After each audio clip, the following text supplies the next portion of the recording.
పార్లమెంటులో రాహుల్ గాంధీ లేచి నిలబడి ఇట్లా మాట్లాడదాం అనేసరికి కథం ఈ ప్రభుత్వం మొత్తం ఇలా అందులో ఉన్న ఎంపీలు మొత్తం ఆగమాగం లొల్లి చేస్తున్నారు.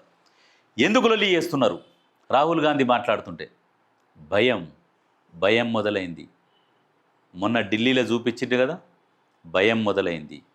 ఇప్పుడు ఎక్కడ చూడు రాహుల్ గాంధీ ఏది మాట్లాడినా అది వైరల్ అయిపోతుంది, జనాల్లోకి చొచ్చుకుపోతుంది. అరే రాహుల్ నిజంగా మేము ఎన్ని రోజులు రాహుల్ గాంధీని దూరం పెట్టుకున్నాం అనే ఆలోచన ప్రతి వ్యక్తిలో ఒక ఆలోచన మెదులుతున్నది. ఎందుకు మేము రాహుల్ని దూరం చేసుకుంటున్నాం? అరే ఇంత మంచి వ్యక్తి, చదువుకున్న వ్యక్తి, ఇటువంటి వ్యక్తికి ఒకసారి పరిపాలన పగ్గాలు అందిస్తే ఎట్లా ఉంటుంది? ఎందుకు మనం దూరం పెట్టుకున్నాం?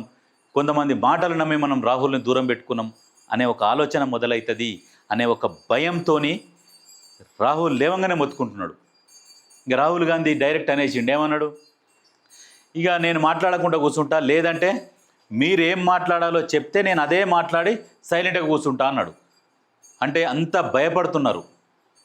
అర్థం చేసుకోరు జనాలు.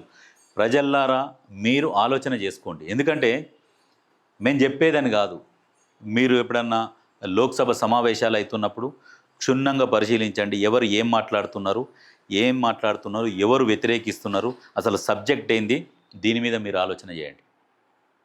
అప్పుడు మీకు అర్థమవుతుంది.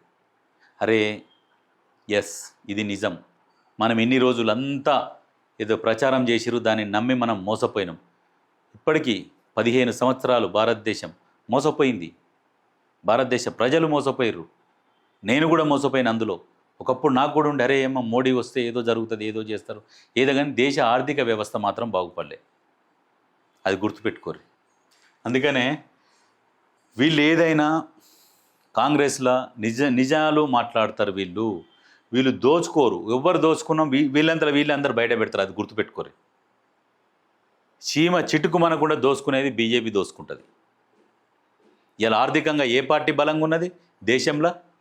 బీజేపీ కంటే బలమైన పార్టీ ఏదైనా ఉందా? ఎక్కడి నుంచి వచ్చింది అంత ఫండు? ఆలోచన చేసుకోరు.